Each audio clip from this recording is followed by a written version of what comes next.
មិនខុសគ្នាទេបាទប្រិមត្តទីមត្រីនៅវេលាថ្ងៃទី10ខែមេសាឆ្នាំ2026នេះផងដែរយើងចាប់អារម្មណ៍ពីខាងសហភាពសហព័ន្ធយុវជនកម្ពុជារាជធានីភ្នំពេញសហការជាមួយនឹងមូលនិធិ25រៀលរៀបចំពិធីស្រង់ព្រះមុនពេលជិតមកដល់នៃពិធីបុណ្យចូលឆ្នាំថ្មីប្រពៃណីជាតិខ្មែរពិធីស្រង់ព្រះខាងលើនេះមានការនិមន្តចូលរួមពីព្រះវិន័យវង្សាសៀប៊ុនណាតព្រះចៅអធិការវត្តមនិរតនារាមហៅវត្តទួលទំពូងឯកឧត្តមឡាវ៉ាន់រដ្ឋលេខាធិការក្រសួងសាធារណការដឹកជញ្ជូននិងលោកជំទាវជើងសុគន្ធធាវីឯកឧត្តមខុនច័ន្ទតារាអនុប្រធានប្រចាំការសហភាពសហព័ន្ធយុវជនកម្ពុជារាជធានីភ្នំពេញលោកតាលោកយាយលោកស្រីសមាជិកសមាជិកាសសយកគណៈគ្រប់គ្រងអាជ្ញាធរមូលដ្ឋានអាជីវករសហគមន៍ទួលទំពូងបងប្អូនក្រុមការងារស្ម័គ្រចិត្តផងដែរឯកឧត្តមខុនច័ន្ទតារាបានបញ្ជាក់ថាក្នុងនាមសសយកជារៀងរាល់ឆ្នាំតែងតែចូលរួមរៀបចំប្រពៃពិធីបុណ្យចូលឆ្នាំថ្មីប្រពៃណីជាតិដែលកន្លងមកបងប្អូនប្រជាពលរដ្ឋទូទាំងប្រទេសក៏ដូចជាភ្ញៀវអន្តរជាតិធ្លាប់បានដឹងដែលសសយកបានរៀបចំធ្វើគឺអង្គរសង្ក្រាន្តប៉ុន្តែក្នុងឆ្នាំ2026នេះសសយករៀបចំនគរសង្ក្រាន្តនៅក្នុងរាជធានីភ្នំពេញហើយនគរសង្ក្រាន្តមានគោលបំណងចូលរួមថែរក្សាប្រពៃណីទំនៀមទម្លាប់ការលេងល្បែងល្បាំប្រជាប្រិយការបង្ហាញពីវប្បធម៌ប្រពៃណីរបស់ខ្មែរហើយឆ្នាំ2026នេះនគរសង្ក្រាន្តនឹងរៀបចំទទួលទេវតាឆ្នាំថ្មីនៅរមណីយដ្ឋានប្រវត្តិសាស្ត្រវត្តភ្នំផងដែរជាមួយគ្នានោះលោកតាលោកយាយចូលរួមក្នុងពិធីស្រង់ព្រះបានបង្ហាញចំណាប់អារម្មណ៍សប្បាយរីករាយ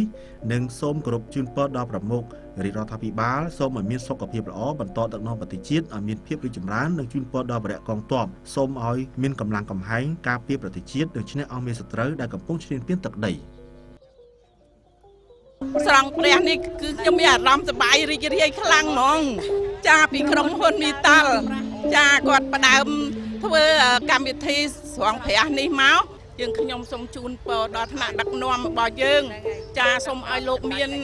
បញ្ញាឆ្លៀងវៃដើម្បីដឹកនាំប្រទេសជាតិឲ្យល្អខ្លាំងតទៅទៀតនិងសូមជូនពរដល់វរៈកងទ័ពសូមឲ្យគាត់មានកម្លាំងកំហែងនិងការពារប្រទេសជាតិឲ្យឈ្នះដល់មារសត្រូវនឹងហើយសូមឲ្យឈ្នះនៅសត្រូវខ្មាំងដែលថៃដែលវាមកឈ្លានពានសូមឲ្យជោគជ័យលើពួកវាទាំងអស់បាទសូមពីនេះដល់ឯងប្រជាពលរដ្ឋយើងដែលរស់នៅក្នុងប្រទេសកម្ពុជាហ្នឹងសូមរួបរวมគ្នាសាមគ្គីគ្នាណាដើម្បីជូនដល់កងទ័ព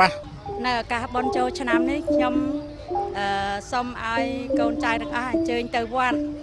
ដើម្បីឲ្យយើងមានសុខភាពល្អហើយយើងធ្វើតាមប្រពៃណីរបស់ខ្មែរខ្ញុំក៏សូមបងថ្នាឲ្យយើងមាន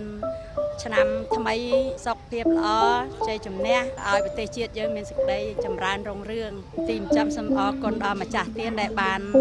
ធ្វើបុណ្យឲ្យសាទូទំពូងនឹងឲ្យមានអាយុវណ្ណៈសុខៈពលៈកំបីគ្លៀងគ្លាតឡើយនៅក្នុងឱកាសនោះឯកឧត្តមឡាវវ៉ាន់និងលោកជំទាវហើយនិងឯកឧត្តមខុនច័ន្ទតារាបានប្រគេននិងជូនទេយ្យទានសម្ភារៈគ្រឿងបរិភោគសម្ភារៈប្រើប្រាស់និងឈុតកៅអៅសម្រាប់លោកតាលោកយាយនិងថវិកាមួយចំនួនផងដែរដោយជូនទៅដល់លោកតាលោកយាយចំនួន100នាក់និងប្រគេនព្រះសង្ឃ100អង្គហើយនឹងសូមអញ្ជើញបងប្អូនកុំភ្លេចអញ្ជើញមកចូលរួមប្រពៃពិធីបុណ្យចូលឆ្នាំថ្មីប្រពៃណីជាតិខ្មែរនៅតំបន់ទួលទំពូងនិងលេងកម្សាន្តសប្បាយព្រឹត្តិការណ៍នគរសង្ក្រាន្តផងដែរ